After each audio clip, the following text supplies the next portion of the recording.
우리에게 주시는 거룩하신 하나님의 말씀 함께 나누겠습니다. 마태복음 25장 41절에서 46절의 말씀 함께 나누겠습니다. 또 왼편에 있는 자들에게 이르시되 저주를 받은 자들아 나를 떠나 마귀와 그 사자들을 위하여 예비된 영원한 불에 들어가라. 내가 줄일 때에 너희가 먹을 것을 주지 아니하였고 목마를 때에 마시게 하지 아니하였고 나그네 되었을 때에 영접하지 아니하였고 헐벗었을 때에 옷 입히지 아니하였고 병들었을 때와 옥에 갇혔을 때에 돌보지 아니하였느니라 하시니 그들도 대답하여 이르되 주여 우리가 어느 때에 주께서 줄이신 것이나 목마르신 것이나 나그네 되신 것이나 헐 벗으신 것이나 병드신 것이나 옥에 갇히신 것을 보고 공양하지 아니하더이까. 이에 임금이 대답하여 이르시되 내가 진실로 너희에게 이르노니 이 지극히 작은 자 하나에게 하지 아니한 것이 곧 내게 하지 아니한 것이니라 하시니 그들은 영벌에 의인들은 영생에 들어가리라 하시니라. 아멘. 오늘 하나님의 말씀의 제목은 천국 백성의 섬김이라는 제목의 말씀을 함께 나누겠습니다. 꽃가게 앞에서 두 사람이 언쟁을 벌이고 있었습니다. 그것은 꽃을 선물해 주는 사람이 행복한 사람이냐, 꽃을 받는 사람이 행복한 사람이냐. 여러분은 어떻게 생각하십니까? 결론을 내릴 수가 없어서 이 두 사람이 꽃가게 주인에게 물었습니다.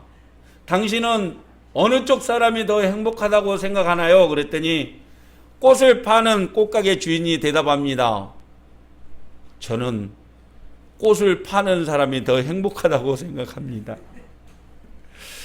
꽃을 주는 사람도 행복하고 받는 사람도 행복하지만 그 꽃을 통해서 누군가가 기뻐할 것이라고 생각하고 그 꽃을 준비한 사람이 행복하다는 것이죠.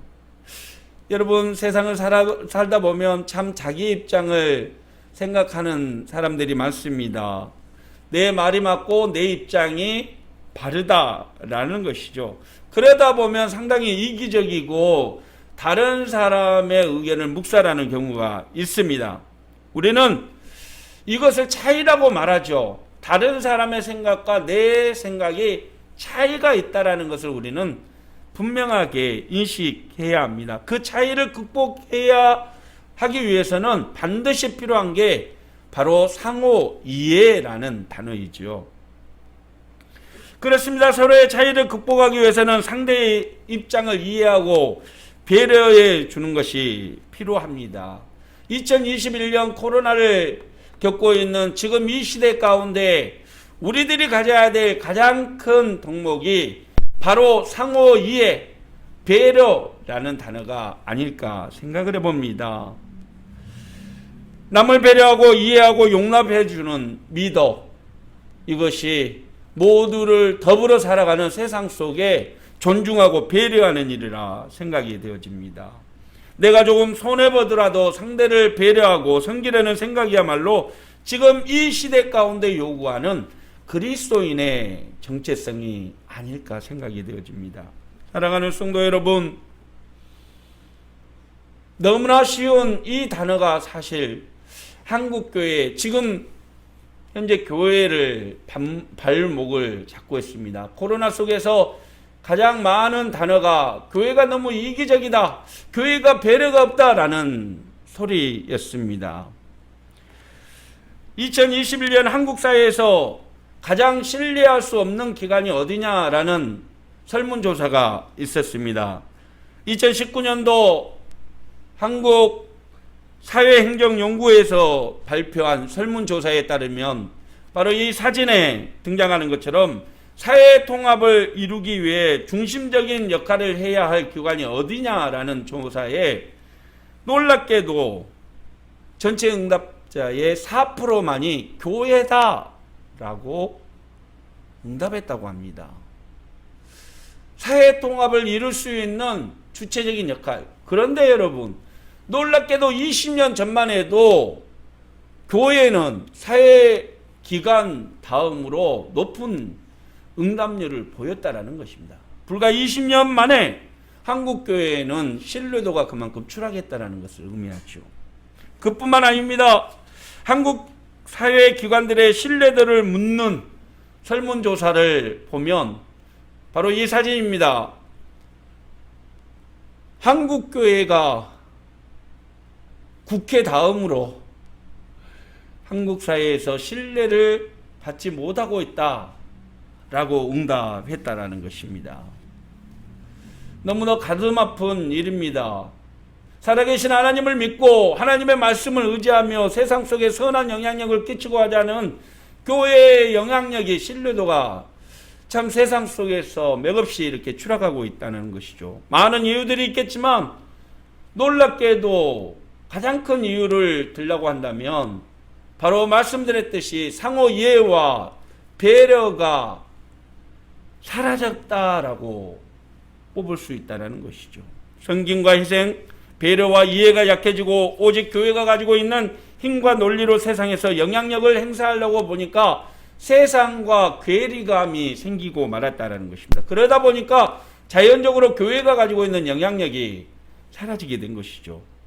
그뿐만 아닙니다. 목회자가 가지고 있는 권위와 도덕성이 추락하다 보니까 세상 속에서 부도덕과 비윤리적인 지탄을 받고 있다는 것이죠.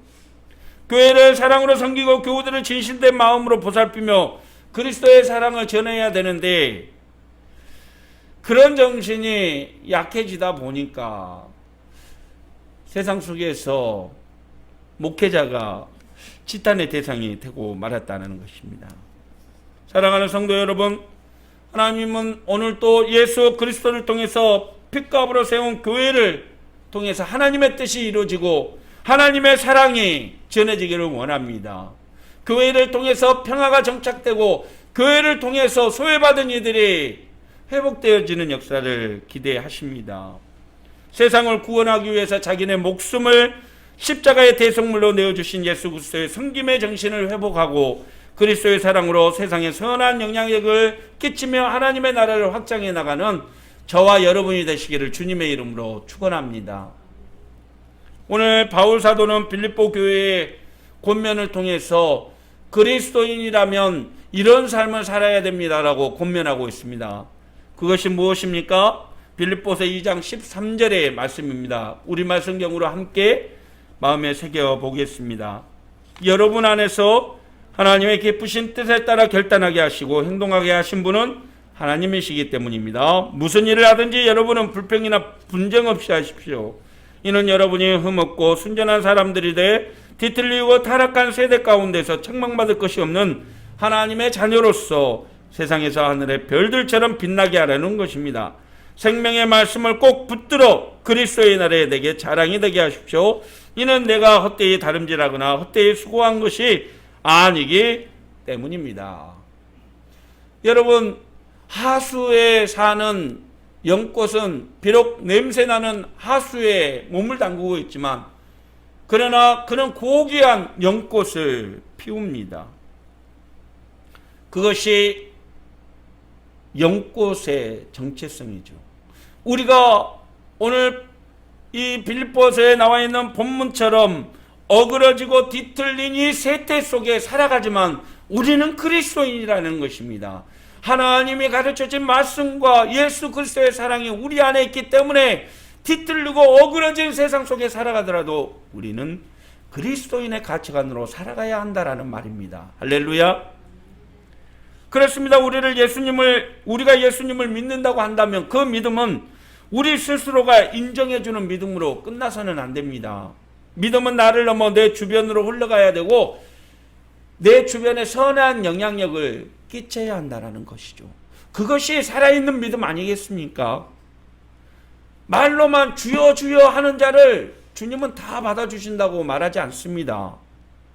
주님의 가르침에 온전히 순종하는 자야만이 주님이 인정해주는 사람이다라고 분명히 말씀하고 있습니다. 여러분, 그리스도인에게 가장 큰 기쁨이 무엇입니까? 그것은 우리의 삶을 통해서 선한 영향력이 나타나서 하나님을 기쁘시게 하는 것입니다. 그게 그 그리스도인의 가장 큰 기쁨이 아닐까요? 자식이 열심히 공부해서 열심히 노력해서 좋은 성과를 가지면 물론 본인에게 득이 되겠지만 그것을 기뻐하는 부모님의 그 밝은 미소를 위해서 열심히 노력하고 열심히 수고하는 것 아니겠습니까? 오늘 본문을 통해서 주님은 우리에게 진정한 믿음을 가진 그리스도인이라면 나를 위한 삶이 아니라 다른 이들을 위해서 배려하고 섬기는 그런 정신으로 살아가야 한다라고 말씀하고 있습니다. 배타적인 삶이 아니라 이타적인 삶을 살라라고 권면하고 있는 것이죠. 또한 진정한 그리스도인의 삶을 살지 못한 채 입으로 주여 주여 믿습니다라고 고백하는 이들에게 주님은 마지막 심판 때에 서게 될 상황을 재현하면서 엄중한 주의 심판을 경고하고 있는 것입니다. 오늘 본문의 배경을 살펴보면 예수님이 마태복음 24장에서 종말에 대한 제자들의 질문을 받습니다. 그래서 열처녀 비유와 달란트 비유를 통해서 깨달음에 대해서 설명하시죠. 그리고 기름 준비하는 것과 달란트 장사하는 비유를 통해서 하나님을 따르는 의인의 삶이 무엇인지를 분명하게 말씀해 주셨습니다. 그리고 오늘 본문의 마지막에 뭐라고 말씀하시냐면 이 양과 이리의 비유를 통해서 하나님의 나라를 상속받을 자와 영원한 불못에 들어갈 사람이 누구인지를 밝혀주시고 있는 것입니다. 오늘 본문 말씀을 한번 보시겠습니다. 34절 말씀을 우리 다시 한번 볼게요.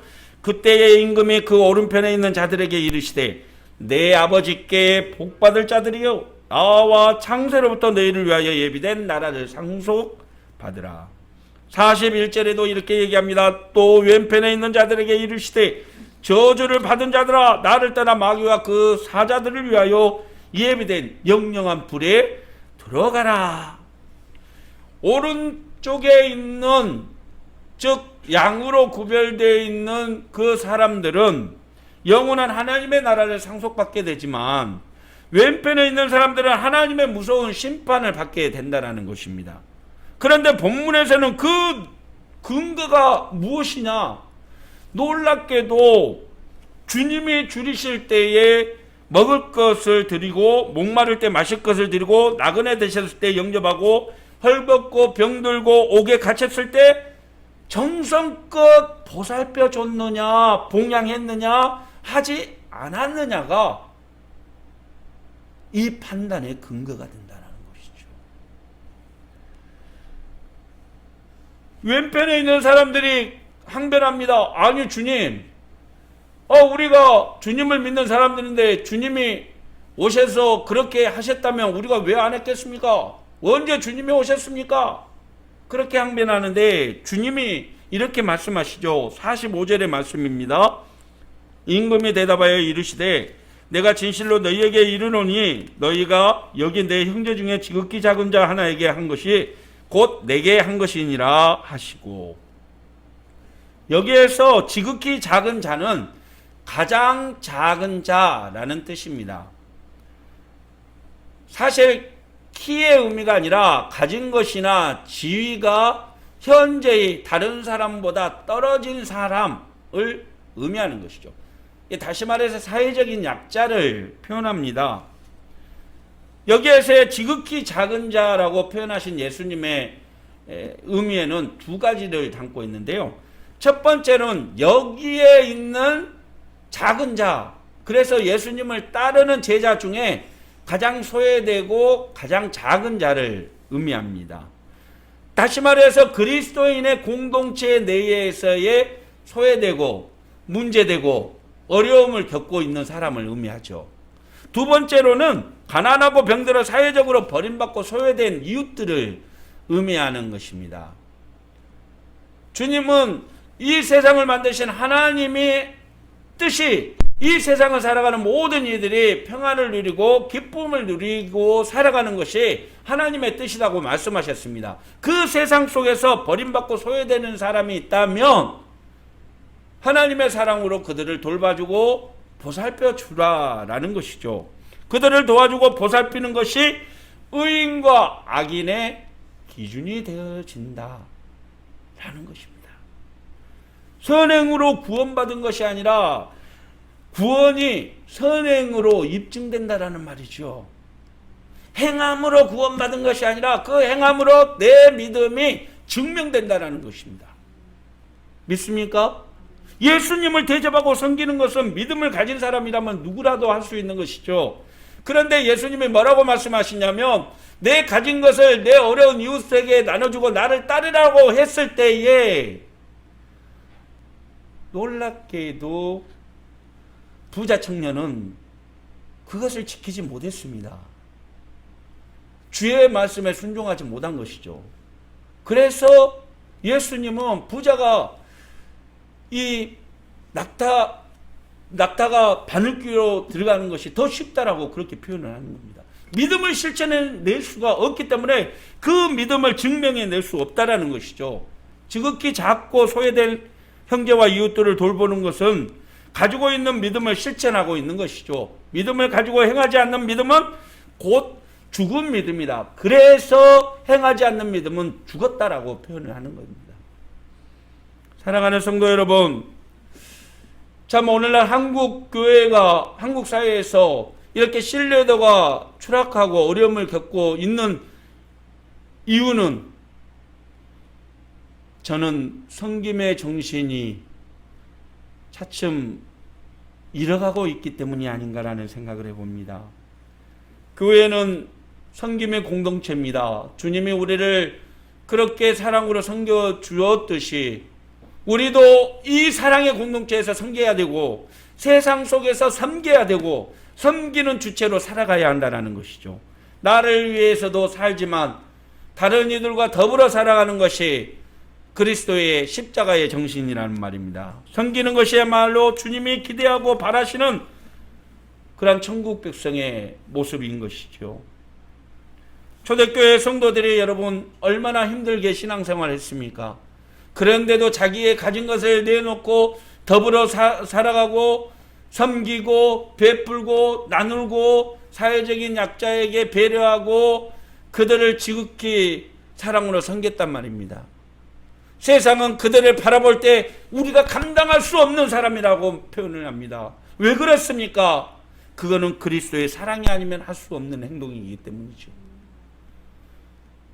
한국 교회의 초대 시절에 선교사님들이 와서 자기들의 목숨을 당보로 병들어서 죽어가는 환자들의 고름을 빨아내고 그들의 아픔을 동참하고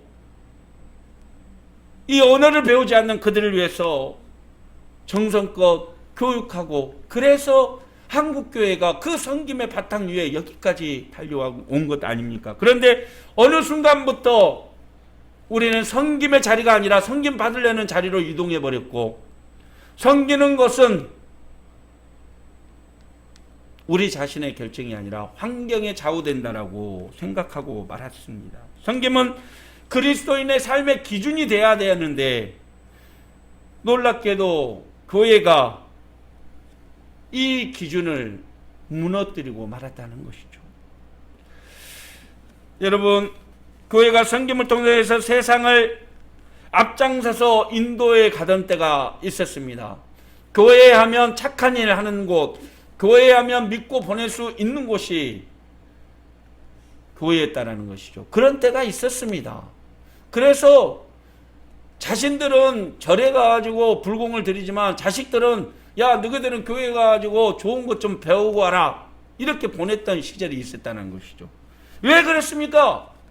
섬김의 자리에서 묵묵하게 자기 역할을 감당했기 때문이죠. 오늘 한국교회가 회복해야 될 정신이 바로 그것입니다. 교회가 먼저 희생하는 정신을 가지고 세상을 섬기는 정신으로 나간다면 다시 한 번 더 한국교회는 세상의 희망으로 자리매김하게 될 것입니다. 저와 여러분의 가정과 삶 가운데 직장 가운데에 이 그리스도의 섬김의 정신을 회복하는 우리가 되기를 주님의 이름으로 간절히 축원합니다. 오늘 본문을 통해서 우리가 반드시 기억해야 될 몇 가지에 대해서 말씀을 나누고자 합니다. 우리가 세상을 바뀌는 교회, 세상의 희망을 주는 교회, 주님의 뜻을 이루는 성도의 삶을 살기 위해서는 반드시 실천해 나가야 될 것이 있다라는 것이죠. 그것이 무엇인가? 첫째로 우리의 믿음은 섬김을 통해서 나타나야 한다라는 것입니다. 야고보서 2장에서 형제의 아픔을 보고도 외면하는 것은 죽은 믿음이라고 표현하고 있습니다. 우리 같이 한번 말씀을 볼까요? 야고보서 2장 14절의 말씀입니다. 내 형제들아, 만일 사람이 믿음이 있노라 하고 행함이 없으면 무슨 유익이 있으리요? 그 믿음이 능히 자기를 구원하겠느냐? 만일 형제나 자매가 헐벗고 일용할 양식이 없는데 너희 중에 누구든지 그에게 이르되 평안히 가라, 덥게 하라, 배부르게 하라 하며 그 몸에 쓸 것을 주지 아니하면 무슨 유익이 있으리요? 이와 같이 행함이 없는 믿음은 그 자체가 죽은 것입니다. 오늘 본문에서도 주님이 말씀하십니다. 내가 줄일 때에 너희들이 주었냐? 내가 목마를 때 마시게 했느냐? 내가 갇혔을 때 너희들이 돌봐줬느냐라는 것이죠. 예수 그리스도를 향한 진정한 믿음이 있다면 그것은 행함을 통해서 나타나야 된다는 것입니다. 어려운 이웃들을 도와줘야 됩니다. 말만 하는 거 의미 없죠. 그에게 필요한 것을 주지 않는다면 아무 소용이 없습니다. 그렇습니다. 말씀을 듣고 그 말씀을 의지해서 말씀을 실천하는 사람이 복의 주인공이죠.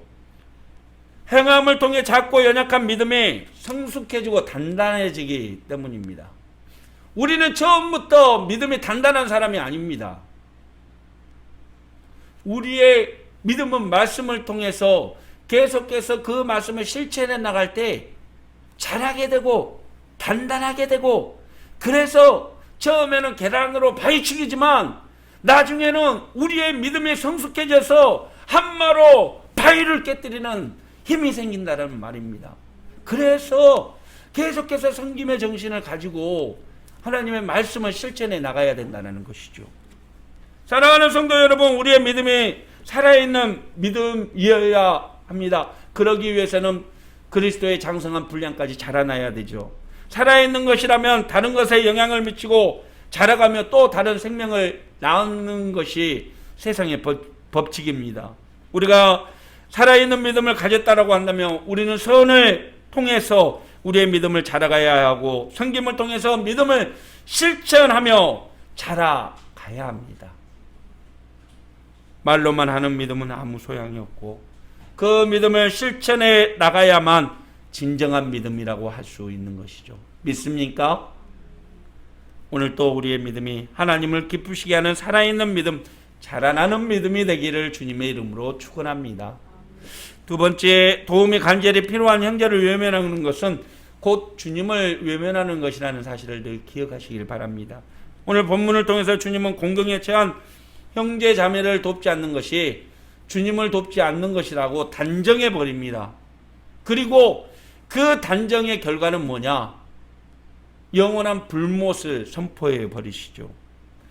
저는 오늘 본문을 보면서 너무나 두렵습니다. 내가 하나님 앞에 섰을 때에 너는 누구 편이었냐는 것이죠. 왼편에 선 이들이 우리가 언제 주님을 섬기지 않았냐고 항변하지만 주님은 그들에게 내 이웃을 돌보지 않고 내 형제의 어려움을 외면한 것이 나를 외면한 것이라고 말씀하십니다.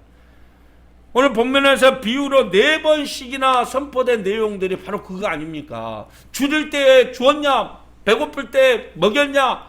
갇혔을 때 돌봤냐?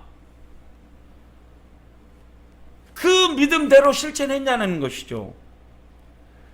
히브리서 기자는 히브리서 13장에서 선을 행하고 다른 이들을 도와주고 배려하는 것이 하나님께 드리는 참된 제사라고 표현을 합니다.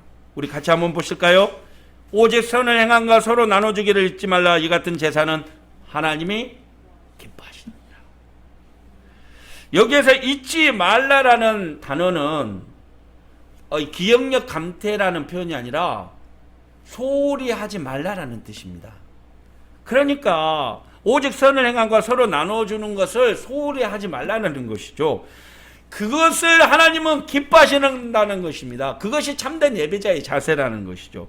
다시 말해서 우리는 예배를 모여서 1시간 드리는 그 예배가 우리의 살아있는 예배가 아니라 선행과 나눔과 실천을 통해서 행해지는 참된 예배자가 돼야 된다는 얘기죠. 마음에만 머무르는 예배가 감동이 있는 것이 아니라 마음에 머물렀던 그 믿음으로 세상에 나가서 실천하는 그런 예배가 참된 예배라는 표현이죠. 그렇습니다. 선을 행하고 나눠주는 성도의 삶은 하나님이 기뻐하는 예배가 됩니다. 사랑하는 성도 여러분, 코로나 때문에 내 주변에 있는 사람들이 얼마나 힘든지 모릅니다. 만약에 그런 사람이 있다면 사랑으로 돌봐주고 베풀고 섬길 수 있기를 소망합니다. 내가 가진 것 비록 작고 어렵지만 그러나 나에게는 섬김의 분이 주어졌다는 사실을 기억하고 늘 섬기는 자로 살아갈 수 있는 저와 여러분이 되시기를 소망합니다. 저희들이 어려운 형편에서도 동사무소에 라면을 매달 기증을 하는데 어제 다녀오면서 동사무소 직원들이 그런 표현을 하더라고요. 목사님, 코로나 때문에 어려운 사람들은 많이 늘었는데 이렇게 사랑으로 섬겨주시는 분들이 확 줄었습니다. 그랬습니다. 어려우니까 남는 것을 섬긴다라는 생각으로 누구든지 그런 생각으로 섬기지만 사실은 내가 어려우면 다른 사람도 어려움에 빠졌다는 사실을 우리는 늘 기억해야 하는 것이죠. 그래서 얼마나 고마운지 모른다라고 표현할 때 너무나 부끄러웠습니다. 더 많은 것으로 사랑으로 섬기지 못함을 말입니다. 우리의 작고 선한 일을 통해서 주님이 드러나고 주님의 사랑이 퍼져나간다면 그것보다 더 기쁜 일이 어디 있겠습니까? 여러분, 작은 일부터 실천합시다. 힘들고 어려운 우리 교우들, 형제 자매들, 가족들, 자녀들 만나면 정말 사랑으로 격려해주고 사랑으로 보듬어주고 주님이 너를 붙들고 있다고 위로해주면서 이 힘들고 어려운 시간 잘 극복해 나갈 수 있는 우리가 되기를 소망합니다. 말씀을 마치죠. 미국의 알버트 알렉산더 하이드라는 사업가가 있습니다. 이분입니다. 사진 한번 보이시죠? 그는 원래 문방구를 하던 사람이었습니다. 그런데 더 많은 돈을 벌기 위해서 주식에 투자했다가 알거지가 되었습니다. 너무나 힘들게 살다가 1887년도에 약국을 하는 친구가 이 고약을 한번 만들어서 팔 생각 없는가? 라는 말에 이분이 그 고약을 만드는 사업에 참여를 하게 되죠. 그리고 작은 회사를 차렸습니다. 그는 자기가 이 회사를 차리면서 하나님 앞에 기도했습니다. 하나님, 제가 무엇이 하나님 앞에 필요한지를 깨닫게 해주십시오. 그때 하나님께서 그에게 주변의 어려운 이웃들을 보게 하셨고 그들을 섬기라는 그런 말씀에 감동을 주셨습니다. 그래서 그는 어렵지만 자신의 주변에 어려운 사람들을 살피고 섬기고 자선단체와 고아들에게 구제연금을 끊임없이 보냈습니다. 하나님이 내 이웃을 사랑하라는 그 말씀을 깨닫고 실천해 나갔죠. 그가 세운 회사가 바로 이 맨소레담이라는 회사입니다. 바로 이분이죠. 그는 자신도 어려웠지만 그러나 하나님이 기뻐하신 일이라면 내가 그리스도인이라면 그 가치관으로 살겠다라고 다짐했던 것입니다. 사람들은 말했죠. 야, 너도 어렵지 않냐? 너도 힘든데 누구를 도와준다는 말이냐? 하지만 자신이 천국 백성으로 선택된 이유가 바로 섬김의 삶을 살기 위해서라는 사실을 깨닫고 그는 어려운 이웃들을 도와주며 주님의 사랑을 실천해 나갔던 것입니다. 여러분, 세상에서는 많은 사람들이 돈 버는 일에 목숨을 겁니다. 회사에서 일하고 번 돈으로 주식 투자하고 어떤 이들은 비트코인도 하고 어떤 이들은 땅을 사서 재산을 늘려가죠. 그러나 여러분, 그리스도인들은 어떻게 돈을 버느냐보다 번 돈을 어떻게 선용하느냐가 더 중요한 문제입니다. 오늘도 하나님은 우리를 통해서 하나님의 사랑을 세상 속에 나타내 보이시기를 원하고 계십니다. 우리의 삶을 통해 하나님의 역사가 나타나기를 간절히 소망해 봅니다. 요즘 교회가 가지고 있는 그런 형태들에 대해서 참 세상의 시선이 부담스럽습니다. 희생하지 않는 그리스도인, 정직하지 않는 그리스도인, 이기적인 그리스도인, 불의와 타협하는 그리스도인들을 보면서 세상 사람들은 더 이상 교회를 존경하지도 인정하지도 않으려고 하지요. 그러나 더 무서운 것은 바로 하나님의 심판을 두려워하지 않는다는 것입니다. 그것들을 알기 위해서는 무엇이 필요합니까? 우리의 섬김의 정신이 필요한 거죠. 하나님은 살아계시고 여전히 교회는 세상의 희망이다라는 메시지를 우리는 우리의 삶을 통해서 섬김을 통해서 보여주어야 하는 것입니다. 반드시 마지막 날에 주님의 심판대 앞에 서게 될 날을 기억하십시오. 비록 연약하고 나약하지만 늘 주님의 교훈을 기억하며 세상 속에 행함 있는 믿음으로 주님을 기쁘시게 하는 저와 여러분이 되시기를 주님의 이름으로 축원합니다. 우리의 사랑의 실천을 통해서 주의 사랑과 은혜가 이 땅 가운데 가득가득 퍼져나가기를 우리 주님 예수님의 이름으로 축원합니다. 기도하겠습니다. 사랑의 하나님 아버지, 우리는 나약하고 연약합니다. 늘 주님의 은혜와 사랑이 필요합니다. 또한 세상 속에서 주님의 사랑과 은혜가 필요한 이들이 많습니다. 주님께서 우리를 섬기는 자로 세우셨사오니 늘 말씀을 기억하며 우리의 살아가는 삶의 자리에서 늘 주의 섬김의 정신으로 베푸고 나누고 섬기는 그리스도인의 삶을 살게 하여 주시옵소서. 우리의 삶을 통해서 세상이 더욱더 따뜻해지게 하시고 세상이 하나님을 두려워하고 하나님의 사랑을 깨달을 수 있도록 주여 은혜를 베풀어 주옵소서. 예수님의 이름으로 기도하옵나이다. 아멘. 사랑하는 교우 여러분, 예수 그리스도의 사랑이 내 안에 있다면 그 사랑이 우리의 믿음의 실천을 통해서 나타내야 된다고 주는 말씀하셨습니다. 내 주변에서 주의 사랑이 필요한 곳이 어디일까요?